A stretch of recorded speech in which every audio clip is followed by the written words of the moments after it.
क्योंकि बहुत सारी चीजें हुई। कल हम लोग चर्चा कर रहे थे कि कैसे क्या हुआ इसका, नहीं इसको एक बार सेट होने के बाद छूना नहीं चाहिए, छोड़ दे सब। कौन बढ़ा रहा है इसको?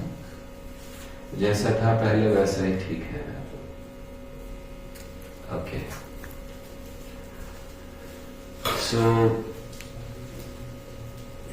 तो कर्ण के लिए बहुत सारी कल हम लोग चर्चा कर रहे थे कि कैसे विवाद हुए।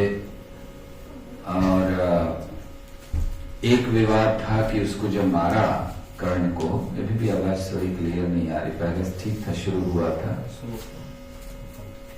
एक व्यक्ति कीजिए खाली हैंडल उसको। हरे कृष्ण, अच्छा बंदी हो गई बच्चा, सबसे अच्छा।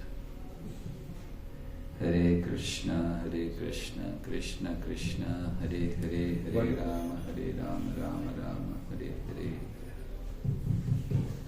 हरे कृष्ण कृष्ण कृष्ण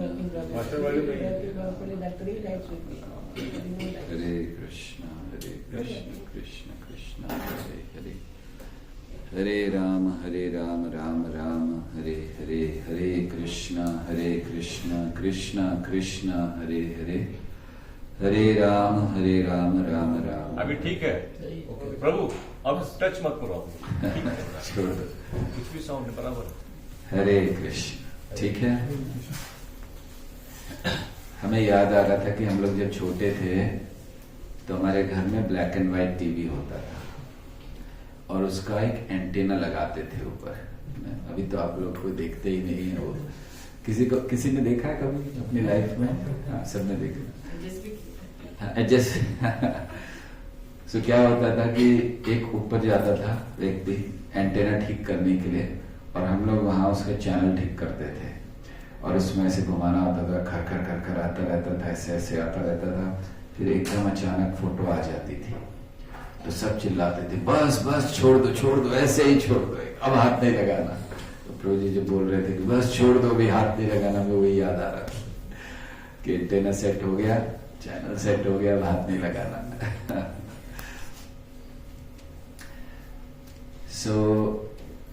आप में से किसी को हिंदी नहीं आती ऐसे यहाँ पर उपस्थित कोई महानुभव है? Anyone who doesn't know Hindi? या हिंदी ओके, आने वाले होंगे भी ऐसे कुछ। So we will speak English and Hindi, थोड़ा इंग्लिश थोड़ा Hindi, so that those who do not understand Hindi can also understand English. तो कर्ण का एक सबसे विवादित प्रसंग है जहां उसकी मृत्यु हुई, उसको मारा गया। तो कहते हैं कि उसको धोखे से मारा, और ये सच भी है, उसमें कोई गलती नहीं। धोखे से नहीं, गलत तरीके से मारा। क्यों गलत तरीके से मारा? उसका रथ का पहिया फंस गया था। दरअसल हुआ ये था कि जब अर्जुन के सारथी बने कृष्ण, तो कर्ण ने ये कहा कि मुझे भी कोई अच्छा सारथी चाहिए अगर मुझे अर्जुन से युद्ध करना है, क्योंकि अर्जुन का सारथी बहुत अच्छे है। सारथी अच्छा होगा तो फिर युद्ध कर सकेंगे। तो उन्होंने शाल्व नरेश को चुना, और वो थे, या शाल्व नरेश कहना चाहिए, या वो थे हरे कृष्ण। अभी ठीक हो रहे, कुछ अपने आप हो रहा है? अच्छा, इफ समवन इज देयर, उसको बोलना भाई हाथ नहीं लगाएगा वहां पर, अगर कोई है टच नहीं कर। अभी ठीक हो गया है, ऐसे ही रहने दे, कोई है नहीं ना वहां पर? हाँ, उधर you can stand, don't allow anyone to go there. अभी एकदम ठीक है। तो उनको रखा गया। एक्चुअली शाल्व नरेश नहीं, माद्र नरेश थे, मतलब वो माद्री के भाई, पांडवों के मामा कहना चाहिए, पांडवों के मामा, राइट है ना, तब। तो उनको रखा गया, उनको कहा कि वो रहेंगे। कर्ण ने खुद चुना था। तो उस समय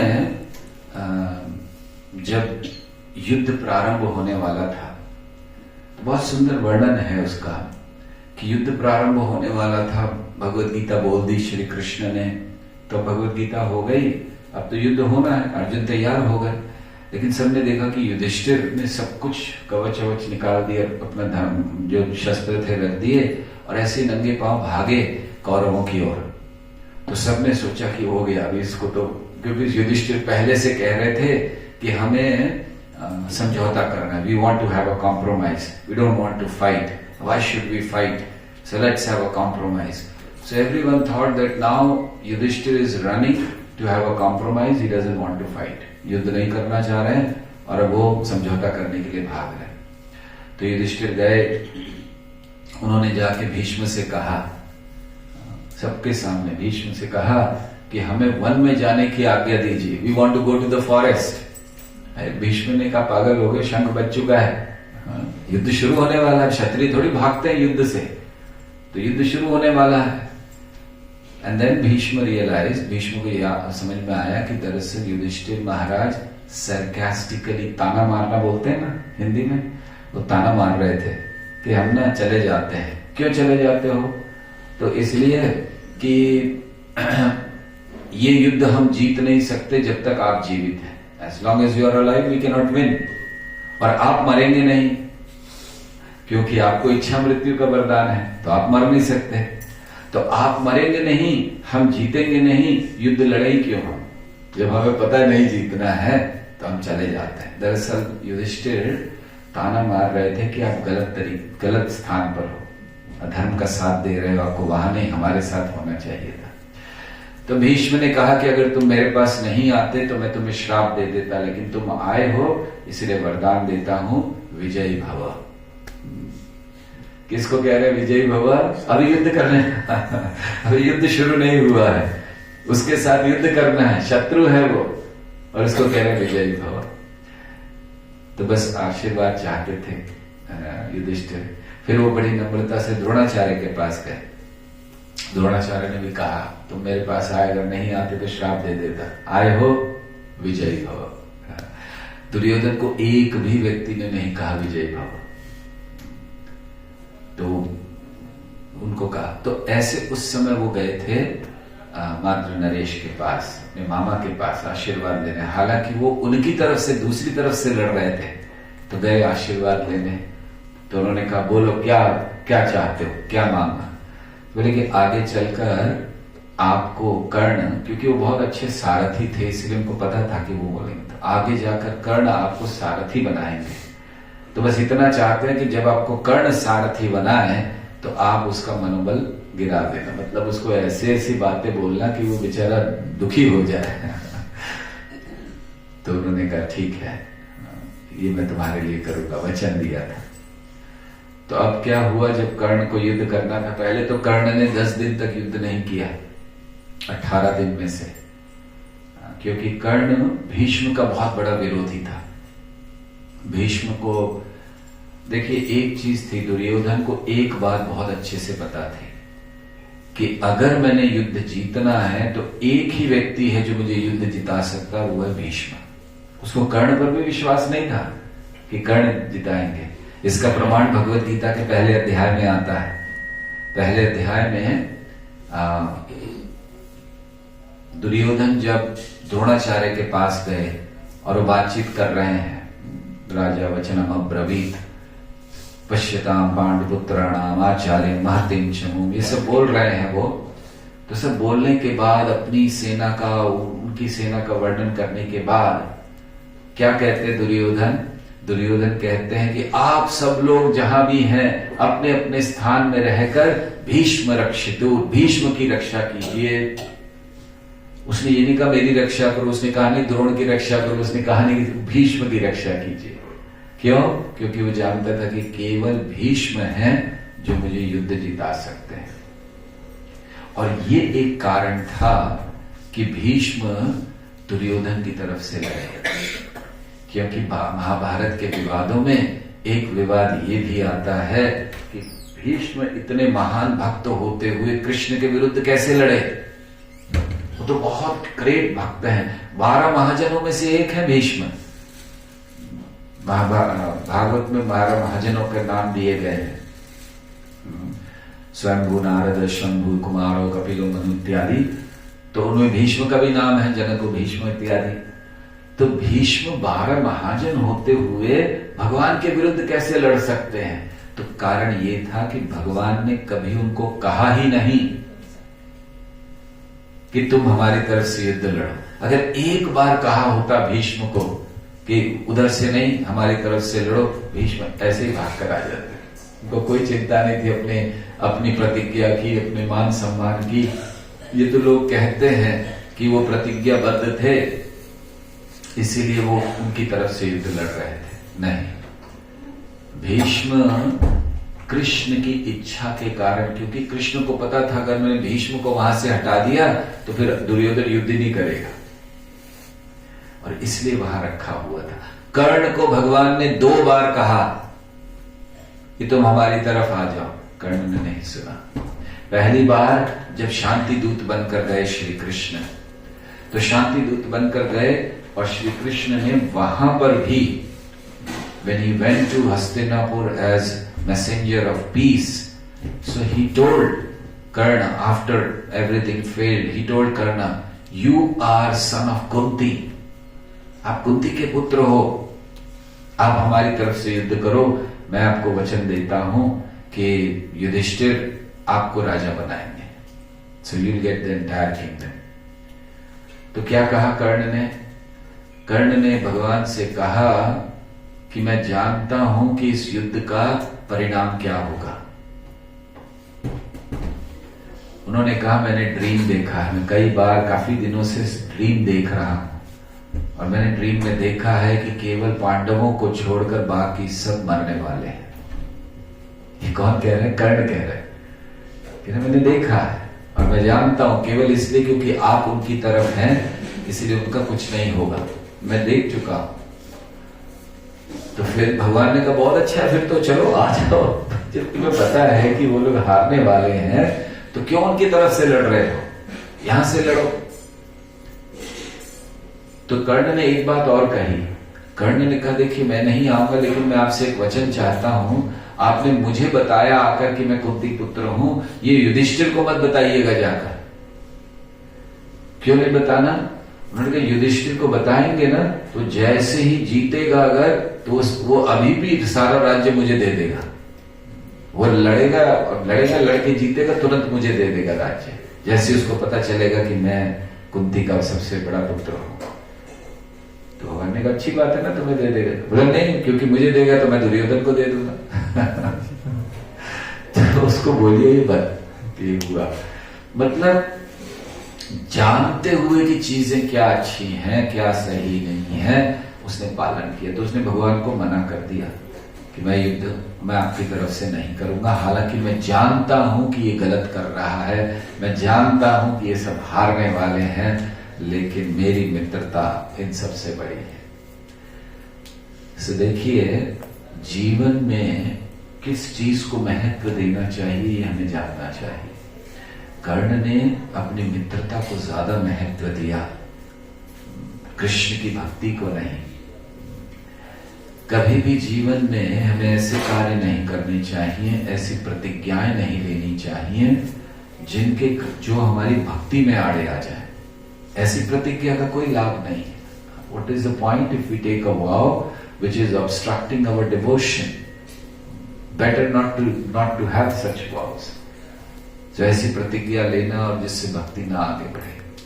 तो कृष्ण ने पहली बार तक कहा, और दूसरी बार जब भीष्म को प्रमुख सेनापति बनाया गया, जब दुर्योधन को युद्ध शुरू करना था, तो आप जानते हैं युद्ध कब शुरू हुआ था? युद्ध शुरू होने के पहले चर्चाएं हुई, क्योंकि युद्ध के रूल्स बनने थे, ऐसे युद्ध नहीं लड़े जाते। तो रूल बनाने के लिए दोनों तरफ के सेनापति आते हैं, प्रमुख सेनापति, चीफ कमांडर इन चीफ। सो इनकी सेना के कमांडर इन चीफ कौन होंगे? तब देखिए बड़े बड़े लोग थे, द्रोणाचार्य थे, कर्ण थे, दुर्योधन खुद थे। चलिए दुर्योधन तो नहीं बनेंगे अपनी ही सेना के, लेकिन भीष्म थे। अब किसको बनाना है?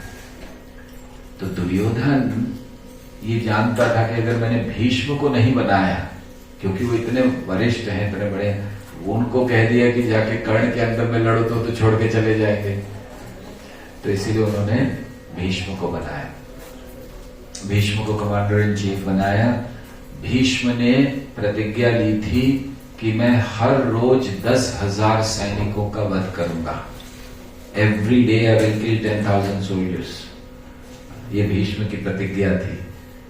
और उनको जब बनाया तो जैसे ही उनको बनाया, कर्ण ने कहा मैं युद्ध नहीं करूंगा, I will not fight under him, so I will wait till he dies. जब तक वो युद्ध में है, मतलब कमांडर है, मेन है, उनके अंडर मैं युद्ध नहीं करूंगा। देखिए अब फाइनल युद्ध होने जा रहा है, और इस समय पर भी अगर उसकी सच्ची मित्रता थी दुर्योधन से, तो उसको लड़ना चाहिए था, क्योंकि वो दुर्योधन के लिए लड़ रहा है, वो भीष्म के लिए थोड़ी लड़ रहा है। तो उसको तो लड़ना चाहिए था कि अगर मैं 10 दिन नहीं लड़ा, 12 दिन नहीं लड़ा, तब तक तो सारा हार जाएंगे, फिर क्या करेंगे हम। लेकिन उसको अपनी ज्यादा था कि नहीं, मैं इनके अंडर में नहीं लड़ूंगा, तो उसने मना कर दिया। तो जब तक भीष्म रहे, कर्ण ने युद्ध नहीं किया। तो जब ये दूसरी बार जब ये युद्ध के समय हुई बात, दरअसल युद्ध का प्रारंभ हुआ था कार्तिक पूर्णिमा में। युद्ध का प्रारंभ नहीं, युद्ध के लिए जाना। युद्ध तो प्रारंभ हुआ था गीता जयंती पर, लेकिन युद्ध के लिए जाना, सेनाएं अपने अपने महलों से अपने इत्यादि निकलकर उस मैदान क्षेत्र में आई थी, क्योंकि ये कोई छोटा युद्ध नहीं था। तो बहुत सारे काम करने थे, किचन सेटअप करना था, लोगों के लिए बैठने रहने के सेटअप करना था, महीनों लग गए थे उसके लिए। 18 दिन के युद्ध के लिए 2 महीने तैयारी हुई थी वहां पर। तो सब आएंगे, सब सेटअप होगा, कैंप सेटअप होगा, रूल सेटअप होंगे, बहुत सारी चीजें थी। तो कार्तिक पूर्णिमा के दिन सेनाएं निकली थी। इसका बहुत सुंदर वर्णन महाभारत में किया गया कि जब सेनाएं निकलने लगी कार्तिक पूर्णिमा के दिन, तो बाकी सारे लोग तैयार होकर रेडी थे पांडवों की साइड से, अर्जुन नहीं आए थे केवल। सो अर्जुन जब आने लगे, तो क्योंकि अर्जुन मेन हीरो है, तो अर्जुन के लिए सब इंतजार कर रहे थे, अर्जुन आएंगे तब चलेंगे सेना। और महत्वपूर्ण बात, कृष्ण भी इंतजार कर रहे थे। सो कृष्ण का ये प्रेम इन महाभारत में बहुत जगह पर देखने मिलता है। Krishna was waiting for Arjuna to come, like a driver waiting for the boss to come. Krishna was waiting there. Krishna खड़े हुए हैं रथ के बगल में, जैसे होता है ना एक ड्राइवर खड़ा रहता है, तो वो खड़े हुए हैं। और तो फिर अर्जुन आए, वर्णन किया गया, अर्जुन आए, अर्जुन ने सफेद कपड़े पहने हुए एकदम, और कवच वच लगा, पूरा युद्ध की तैयारी के लिए अर्जुन आए, निकलने लगे, रथ पर पहुंचे। रथ था, तो रथ जो होता है थोड़ा ऊंचा होता है, तो उस पर चढ़ना कैसे है। तो अर्जुन चढ़ने के लिए वहां कोई सीढ़ी वीढ़ी नहीं रखी थी कि सीढ़ी रखी जाए और उसके ऊपर से चढ़ जाए, क्योंकि योद्धा है, उसको जंप मार कर चलना चाहिए, जो भी है। तो कृष्ण ने अपने दोनों हाथ ऐसे रखे, कृष्ण ने ऐसे किए, अर्जुन को कहा कि इस पर पांव रखकर ऊपर चढ़ेगा। आप सोचिए क्या प्रेम है भगवान का। वो कौन है? पूर्ण पुरुषोत्तम भगवान श्री कृष्ण। और वो अर्जुन को कह रहे हैं कि ये लोग इस पे अपना पांव रखकर ऊपर चढ़ जाओ। सो ऐसे वो सेनाएं गई थी। तो 10 दिन तक जब ये दूसरी बार पता चला कि कर्ण ने मना कर दिया, तो फिर कृष्ण ने कर्ण को कहा कि एनीवे जब तक भीष्म है तुम लड़ने वाले नहीं हो उनके अंडर में, और तुम क्षत्रिय हो, युद्ध हो रहा है और तुम खाली बैठे रहो, अच्छी बात नहीं है। एक काम करो, जब तक भीष्म प्रमुख सेनापति हैं तुम हमारी तरफ से लड़ लो। अर्जुन कर्ण ने फिर मना कर दिया कि नहीं, मैं नहीं। तो दूसरी बार, पहली बार हस्तिनापुर में कहा था, दूसरी बार कृष्ण ने यहां कहा था, लेकिन वो माने नहीं। तो युद्ध में उन्होंने, कर्ण ने 10 दिन तक युद्ध नहीं किया, जब तक भीष्म थे। भीष्म 10वें दिन बाणों की शैया पर गिरे। उसके बाद फिर कर्ण ने युद्ध शुरू किया। जब द्रोणाचार्य प्रमुख सेनापति बने, तब उन्होंने युद्ध प्रारंभ किया था। तो ये जो उनकी मृत्यु की बात कही गई, कि कैसे गलत किया गया। तो हम ये बता रहे थे कि जो उनके सारथी थे आर्द्र नरेश, उनका काम क्या था। उन्होंने वचन दिया था किसको, युधिष्ठिर को। तो जब आगे चलकर अब ये युद्ध करने वाले थे तो उन्होंने कहा मुझे भी अच्छा सारथी चाहिए, अर्जुन के कृष्ण हैं, मुझे उनकी टक्कर का सारथी चाहिए। तो कौन चाहिए, आर्द्र नरेश।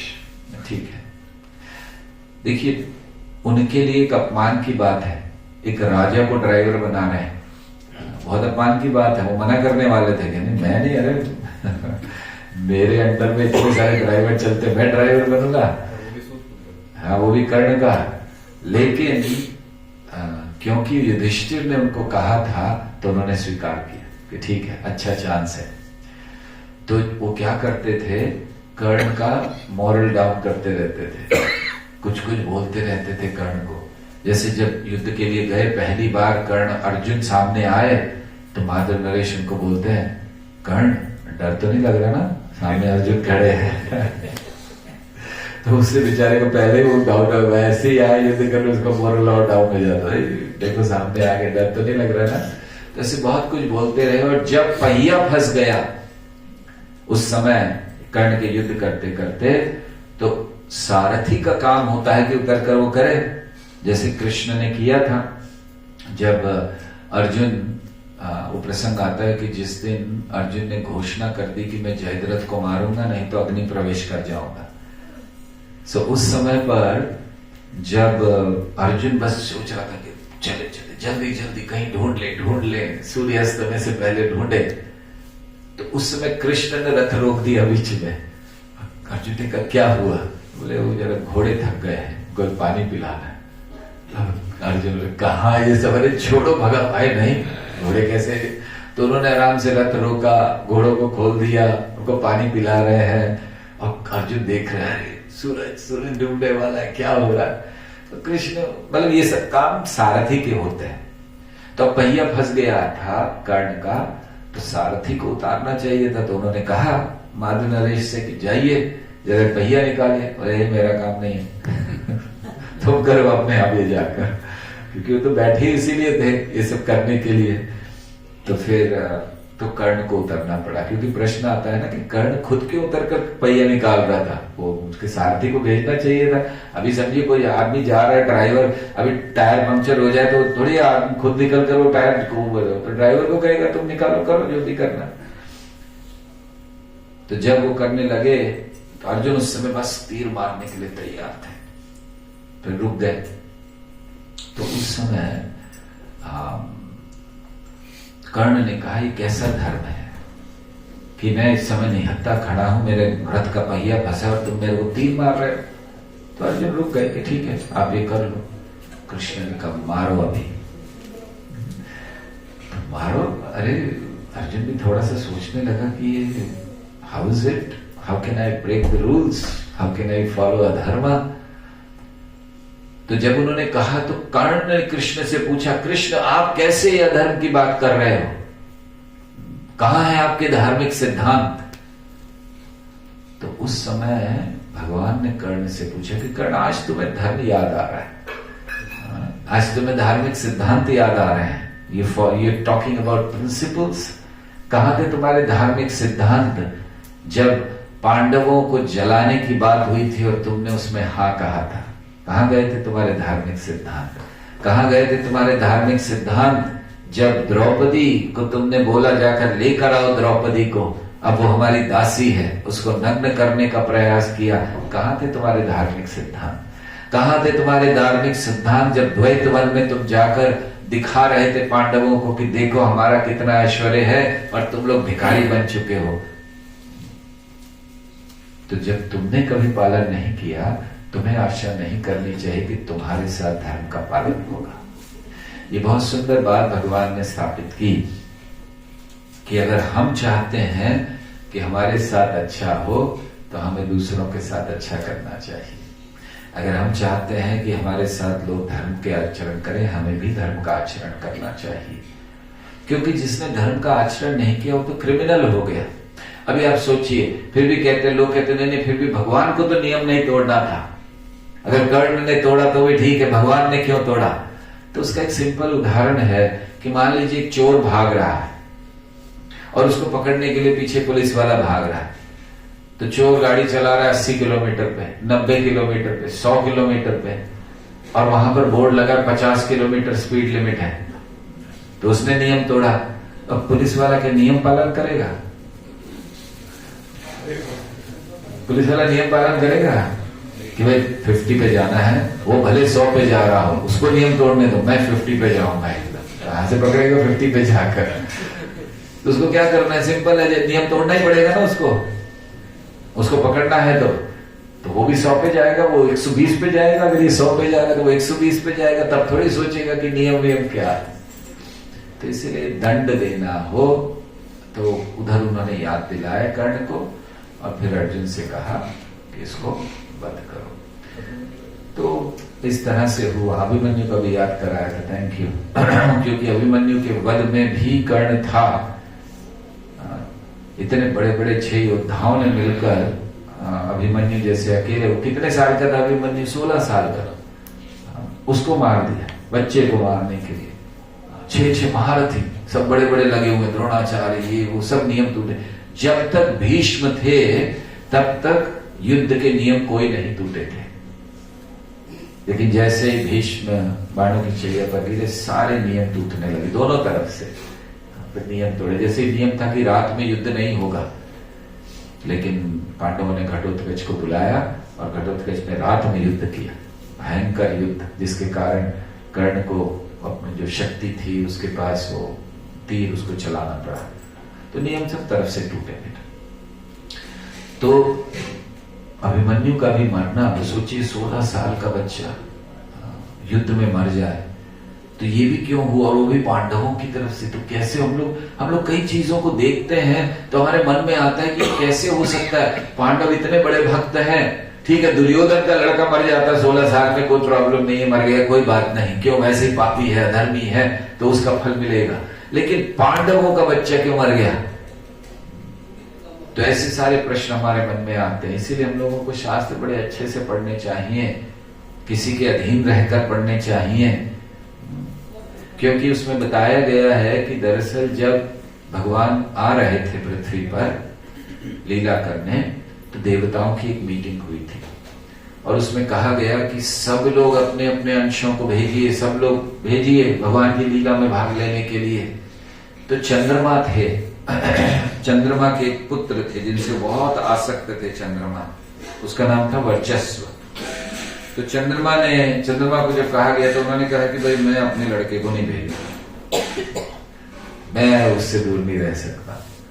अरे पागल हुए, भगवान लीला कर रहे हैं, सबको भाग लेना है, बोले नहीं मैं नहीं भेजूंगा। फिर सबने समझाया गलत कर रहे। तो फिर उन्होंने कहा था कि मैं 2 शर्तों पर अपने पुत्र को भेजूंगा। पहली शर्त कि वो युद्ध में एक दिन में ऐसा काम करना चाहिए कि उसका नाम आगे आने वाले कई हजारों सालों तक लिया जाए। डन, ठीक है। दूसरा, ज्यादा समय नहीं, 15-16 साल बस, उससे ज्यादा नहीं, वो वापस आना चाहिए। तो ये उन्होंने 2 वचन मांगे थे, और वो था अभिमन्यु। जो चंद्रमा के पुत्र हैं वो अभिमन्यु थे, और इसीलिए अभिमन्यु ने दोनों शर्तें पूरी की। पहला, 16 साल की उम्र में वापसी उनका, और दूसरा, एक ही दिन में ऐसा काम कि आज तक हम लोग अभिमन्यु का नाम देते। आप सोचिए कितने और महारथी होंगे जिन्होंने युद्ध किए, उन्होंने भी बहुत कुछ किया होगा, लेकिन आज हम लोग नाम ही नहीं पता। हमें 5-6 लोगों के नाम याद आते हैं, उसके बाद हम लोग कोई चर्चा नहीं करते हैं, बस उतना ही कि इसने किया, इसने किया, इसने किया। लेकिन अभिमन्यु का चर्चा हो जाता है, हालांकि वो बच्चा था। क्यों? क्योंकि भी वरदान उसको मिला था कि ये होगा। तो खैर, तो कर्ण को ऐसे याद दिलाया, इसीलिए कर्ण की मृत्यु भी भगवान के अनुसार भी कोई अधर्म नहीं था। तो कर्ण का इतिहास क्या है? हम लोग इतना कुछ कर्ण के बारे में सुन चुके हैं, द्वेष उसको था अर्जुन से। तो कर्ण का इतिहास, 2 इतिहास बताए गए हैं कर्ण के, एक पद्म पुराण में और दूसरा बद्रीनाथ का जो स्थल महात्म्य या स्थल पुराण है उसमें बताया गया है। सो 2 इतिहास है। पहला है पद्म पुराण का, जहां ब्रह्मा जी और शिव जी का वर्णन है।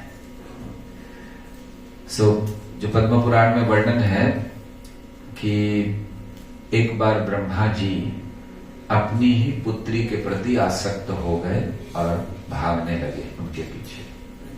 जैसे आचार्यगण समझाते हैं कि ये ब्रह्मा कोई और ब्रह्मा थे, अभी जो हमारे आचार्य ब्रह्मा हैं परंपरा के वो नहीं थे, उन्होंने ऐसा काम नहीं किया था। तो खैर, तो ब्रह्मा जी अपनी ही पुत्री के पीछे भागे। तो उस समय जब वो अपनी पुत्री के पीछे भागे तो शिव जी को बहुत गुस्सा आया। वैसे वर्णन किया गया भागवत में इस प्रसंग का कि जब वो अपनी ही पुत्री के पीछे भागे तो वहां उनके कुछ पुत्र खड़े थे, वो भी हंसने लगे, मान किया। लेकिन शिव जी को बड़ा क्रोध आया। तो शिव जी ने अपने त्रिशूल से, उस समय ब्रह्मा जी के 5 मुख थे, उन्होंने एक सर काट दिया उनका, ब्रह्मा जी का, इसलिए ब्रह्मा जी के 4 सिर रह गए।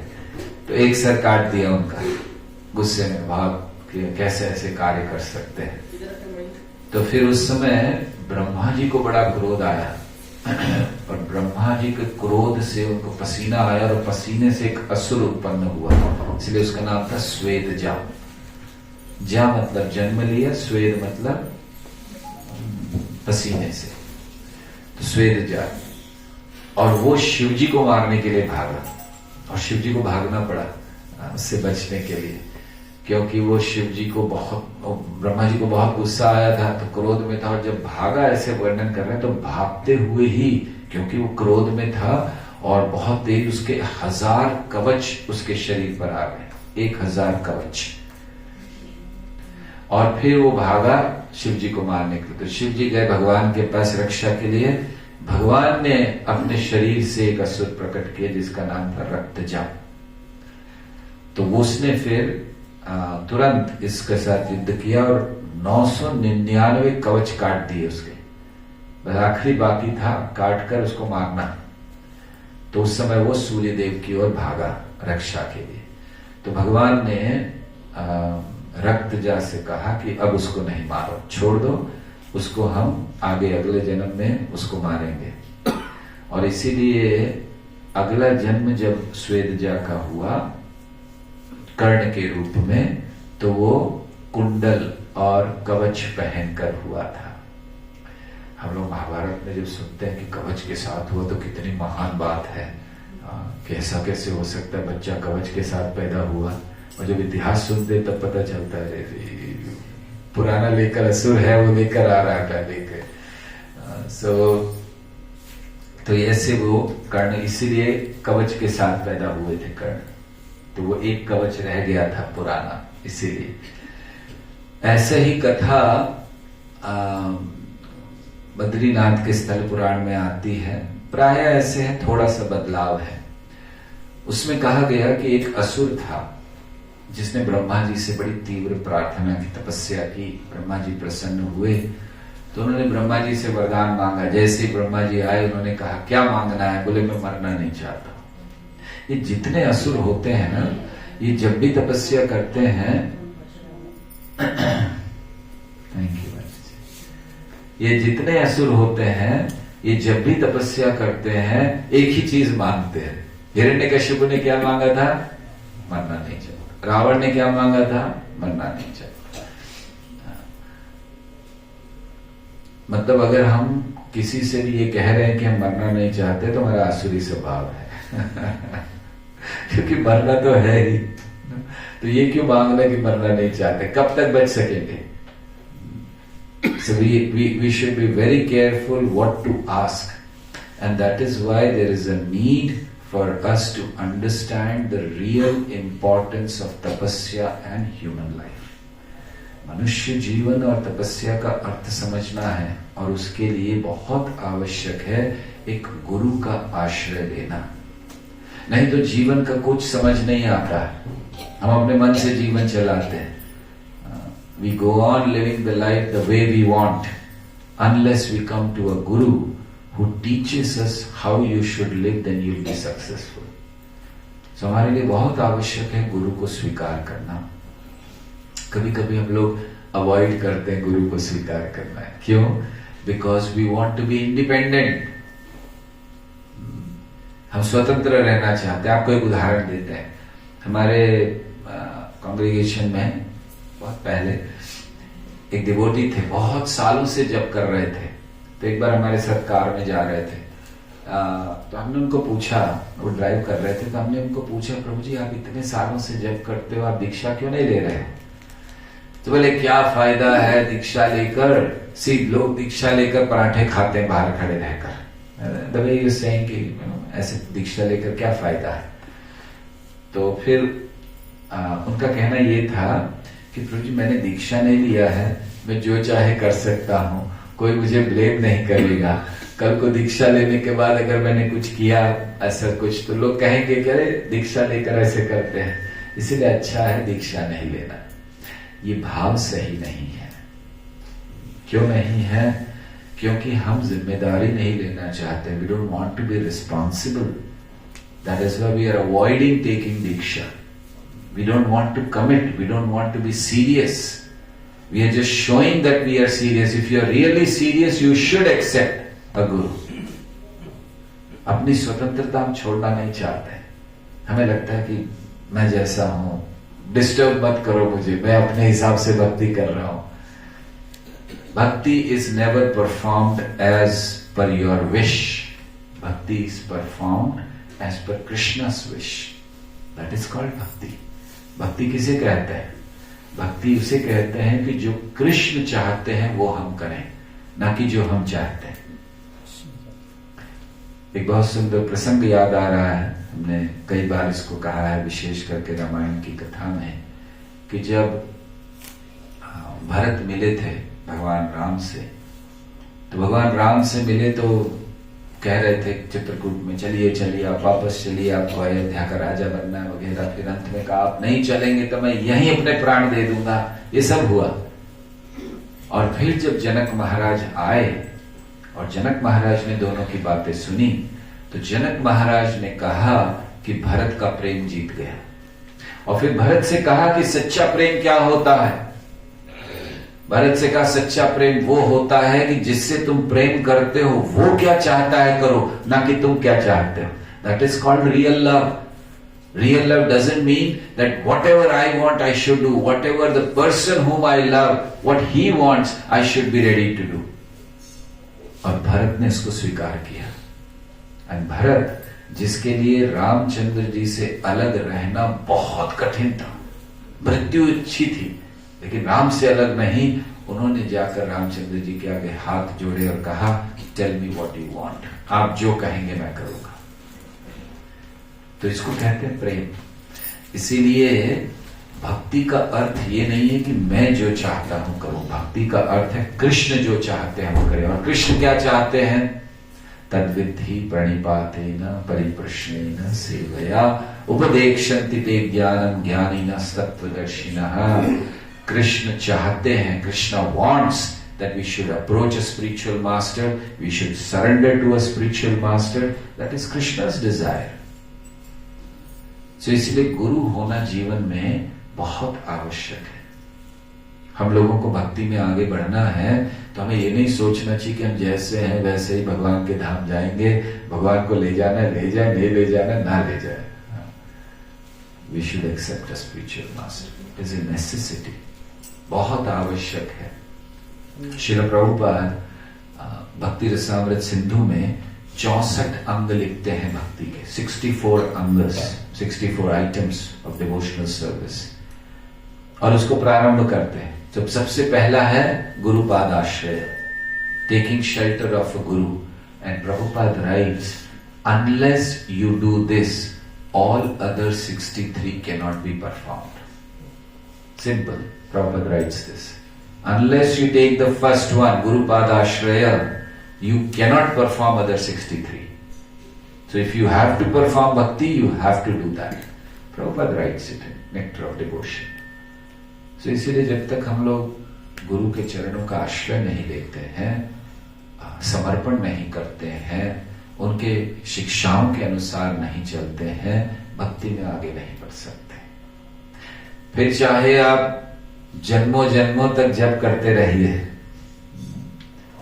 ऐसा हमने देखा कई लोग हैं जप करते हैं, सब है, लेकिन जहां गुरु की बात आती है वहां कहते हैं वो आप कर लो। You do it, we are not going to do it. No, please be serious. So 2 चीजें बहुत आवश्यक हैं। एक गुरुपाद आश्रय, और गुरुपाद आश्रय लेने के लिए भगवान के नाम का गंभीरता से जप करना बहुत जरूरी है। हम लोग बहुत बार सेवा में लग जाते हैं, right? I see here also, हम देखते हैं कि जब सेवा की बात होती है सब लोग अच्छा ये करना है, प्रसाद बांटना है, प्रसाद बनाना है, सब तैयार है। What about chanting? जब कहाँ है? हाँ, तो उसमें जब में सब ढीले ढाले है ना। आप में से कितने लोग 16 माला जप करते हैं? हाथ ऊपर कीजिए।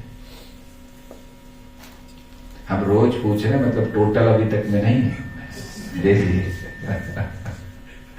डेली कितने लोग करते 16 माला? Thank you. ओके। और कितने लोग हैं कि जो माला ही नहीं करते, कभी लाइफ में माला ही नहीं किया? आप में से कोई है ऐसे जो रेगुलर नहीं करते? ओके, कभी लाइफ में नहीं, डेली नहीं करते हैं। प्रमाणिक बोलिए, भगवान देख रहे हैं ना? हाँ, देख रहे हैं। भगवान फोटो खींच रहे हैं सबकी। कौन कह रहा है सच बोल रहा है? सच बोल दीजिए, ना करे वो ठीक है, लेकिन झूठ नहीं बोलना चाहिए। एक हिंदी में कहा, लोग कहते हैं, बात कहते हैं कि भगवान के सामने झूठ नहीं बोलना चाहिए। ये सुना आपने? हमको एक बार किसी ने कहा कि भगवान के सामने झूठ नहीं, मैंने कहा मतलब बाहर जाकर बोल सकते हैं क्या वहां?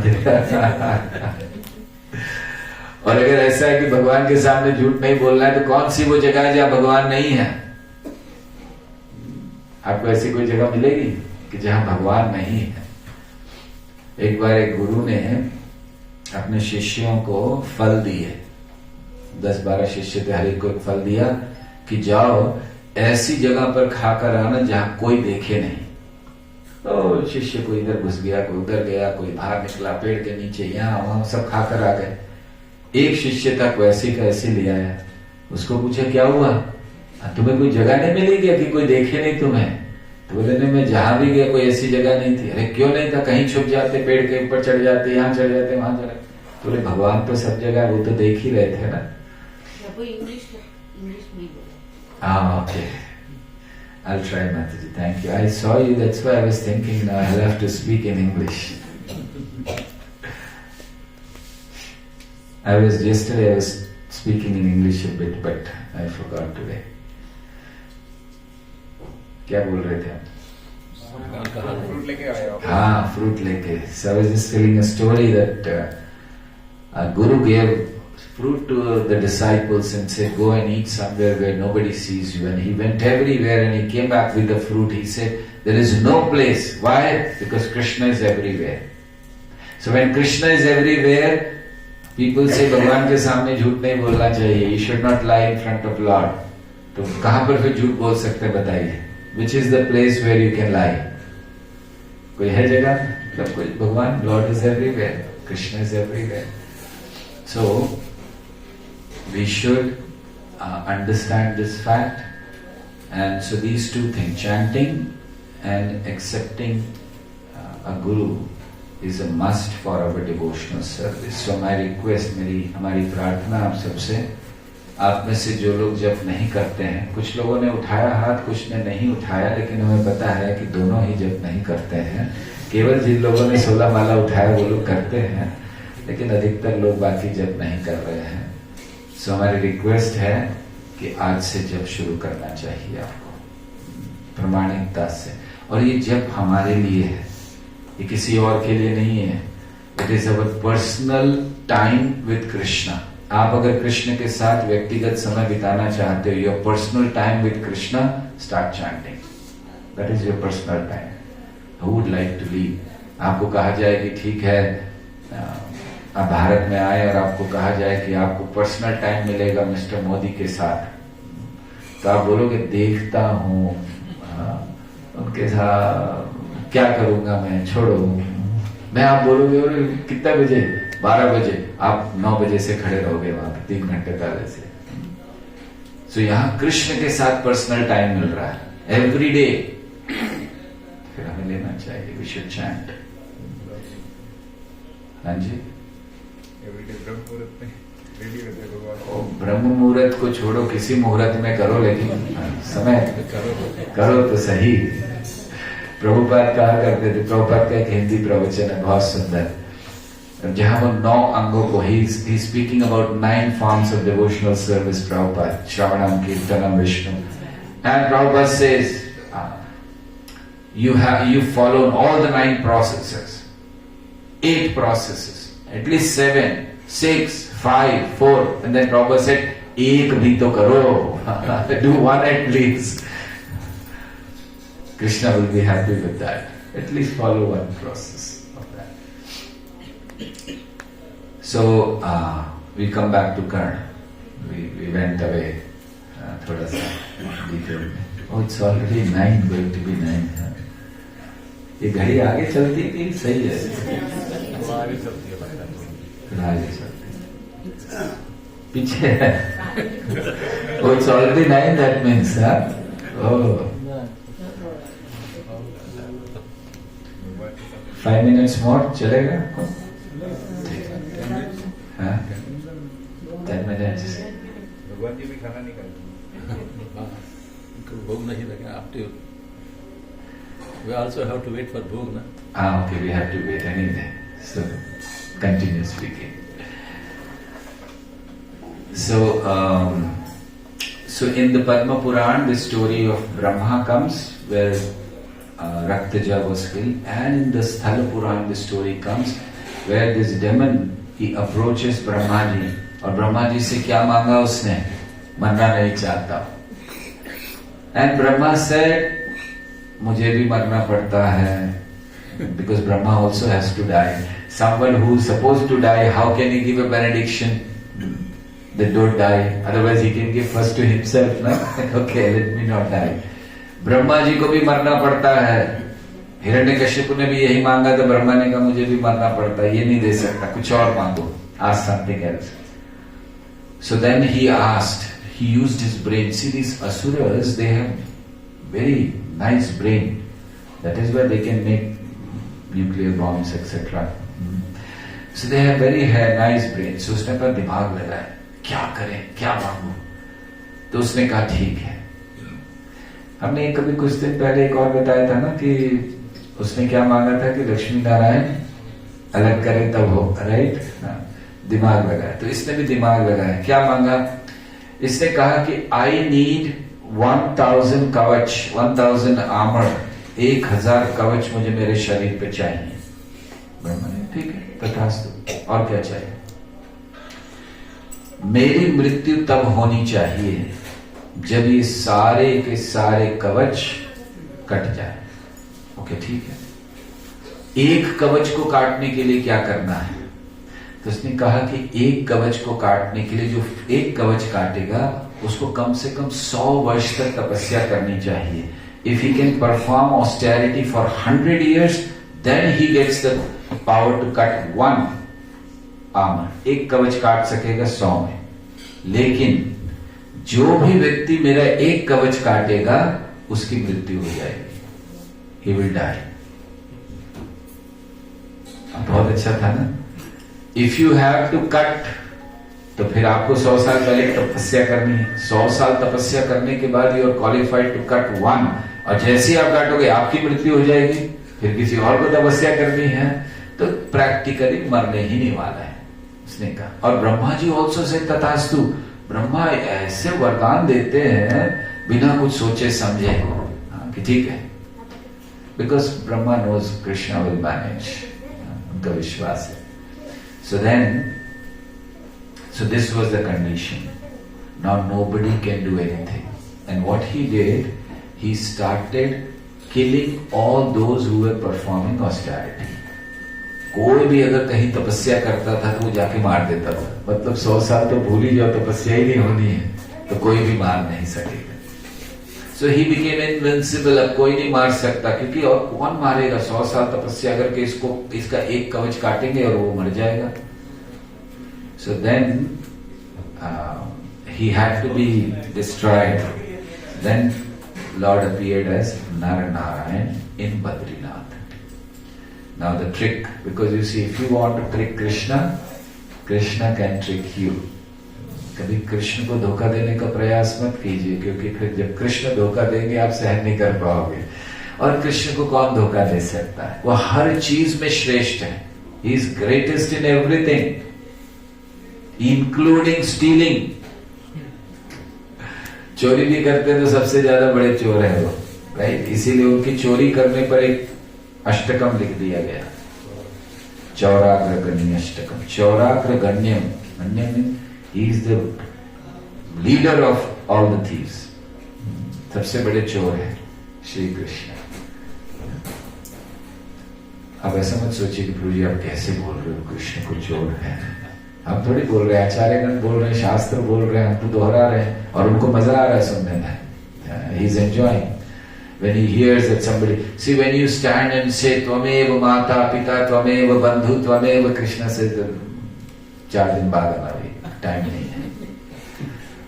But when you say, you know, he is butter thief, चोरी की इसने माखन की, गोपियों के जाके गोपियों को परेशान किया, कृष्ण इधर इधर क्या बोला, और पास पाके बैठे जाओ, बोलो वापस। और he likes it, बहुत अच्छा लगता है कृष्ण को। So he is leader of thieves, चोरी करने वालों में सर्वश्रेष्ठ है। क्यों? क्योंकि वो ऐसी चीजें चोरी कर सकते हैं जो कोई और नहीं कर सकता। इसीलिए उस भजन में कहा गया है कि क्या क्या चोरी करते हैं? श्री राधिकाय हृदय से चौरम चौराग्रगण्यम पुरुषम Namami. He steals the heart of Srimati Radharani। Shri राधिकाय हृदय से चौरम, उनके हृदय को चुराते। अच्छा चलो, उनके हृदय को चुराते, हमें क्या लेना देना, हमारा क्या संबंध है? तो फिर उसी में कहा गया है, अनेक जन्मार्जित पाप चौरम चौराग्रगण्यम पुरुषम नमामि। अनेक जन्मार्जित पाप चौरम, he is the only thief. एक ही ऐसे चोर हैं जो अनेक जन्मार्जित पाप चौरम, हु कैन स्टील, जो चोरी कर सकते हैं। हमने अनेक जन्मों से हमारा धन इकट्ठा करके रखा है। अनेक जन्मों में हमने कौन सा धन इकट्ठा किया? क्या है हमारे पास? इस जन्म का नहीं पूछ रहा हूं, कई जन्मों का पाप, और कुछ नहीं है। कोई कहेगा नहीं मैं पापी नहीं हूं। आप में से कोई कह सकता है कि मैं पापी नहीं, मैंने कभी पाप ही नहीं किया? कोई confidently? Anyone can say that you never committed any sinful activity? If we have this body we are sinful thing. If we were not sinful, we would be now with Krishna in the spiritual world. अगर हम पापी नहीं होते तो यहाँ नहीं होते। So अनेक जन्मार्जित पाप Chauram, so whatever we have collected over so many lifetimes, Krishna steals that. That is why he is the greatest thief. No one can do that. Only Krishna. So इसीलिए वो जो करते हैं वो सर्वश्रेष्ठ हैं। तो अब मारना है। किसको मारना है? राक्षस जिसका नाम अब हो गया सहस्त्र कवच। तो अब उसको मारने के लिए आए। सो Krishna he wanted to keep the words of Brahma also intact, and he wanted to kill also. Just imagine, whenever Krishna comes, he does this. जैसे जब ब्रह्मा जी ने हिरण्यकश्यप को कह दिया ऊपर नहीं, नीचे नहीं, अंदर नहीं, बाहर नहीं, सब कुछ, तो क्या हुआ? ब्रह्मा जी के शब्दों को रखते हुए उन्होंने मार डाला भगवान ने, नरसिंह देव के रूप में। तो ऐसे ही अब उस शब्दों को रखना, he wanted to maintain whatever has been spoken by Brahma and then kill. So he appeared in Badrinath. Nar Narayan, that means Krishna and Arjuna. So both came. And they wanted to kill now. So first of all, they said we'll perform austerity. Now, in Badrinath, it is said if you perform austerity for one day, it is considered to be equal to 100 years. Badrinath में अगर आप एक दिन तपस्या करते हो तो वो 100 वर्ष के समान मानी जाती है, ये पुराणों में कहा गया। सुनाओ, एक दिन भी वहां कर लेंगे 100 वर्ष का हो गया। तो कंडीशन क्या था कि 100 साल पहले कोई तपस्या करेगा, वो मुझे मार सकेगा, तो एक दिन करेंगे हो जाएगा। बट दूसरी कंडीशन बड़ी खतरनाक थी कि जो मारेगा वो मर जाएगा। अब उसको कैसे सॉल्व करें वो तो बड़ी कंडीशन तकलीफ है। तो देन दोनों ने आपस में एग्रीमेंट किया, कृष्ण एंड अर्जुन, नर Narayan, they had an agreement. What was the agreement? We will perform tapasya. So if we perform for one day, we are qualified to cut the armor. समझिए अर्जुन ने किया तो अर्जुन मर जाएगा, तो भगवान उसको पुनः जीवित कर देंगे। और फिर भगवान लड़ेंगे तो भगवान मर जाएंगे। मरेंगे क्या भगवान? He will act as if he has died, and then Arjun उनको पुनः जीवित करेंगे। So then in this way दोनों वहां पर रहकर एक एक दिन लड़ते थे। एक दिन तब एक व्यक्ति तब तक तपस्या कर रहा था और एक लड़ता था, फिर वो मर जाता था, दूसरा उसको रिवाइव करता था और फिर वो लड़ते थे। तो ऐसे करते करते 999 कवच उसके काट दिए, 999, एक रह गया केवल कवच। और फिर वो भी मारना था, अर्जुन का टर्न था मारने का। एक एक टर्न हो रहा था ना, एक बार नर, एक बार नारायण, नर नारायण, तो नर अर्जुन का टर्न था, तो भाग गया वहां से। वो भागा और जाके उसने सूर्यदेव की शरण ले ली। इसीलिए वो सूर्य पुत्र के रूप में आया था, क्योंकि पूर्व काल में उस असुर ने सूर्य की शरण ली थी। तो फिर उन्होंने सूर्य की शरण ली और नारायण ने अर्जुन से कहा कि नहीं छोड़ दो उसको, अगली बार मारेंगे। तो इसीलिए वो कवच कुंडल के साथ पैदा हुआ था। सूर्य का पुत्र था, या सूर्य का पुत्र कहलाया क्योंकि सूर्य देव की उसने शरण ली थी। और फिर उसने आकर अर्जुन ने आकर उसका वध किया। तो ये कर्ण का छोटा सा इतिहास है। हरे कृष्ण कृष्ण कृष्ण हरे हरे, हरे Ram Ram Ram. Let's have question answers for some time before we start Kirtan, because bhog has to be offered. Yet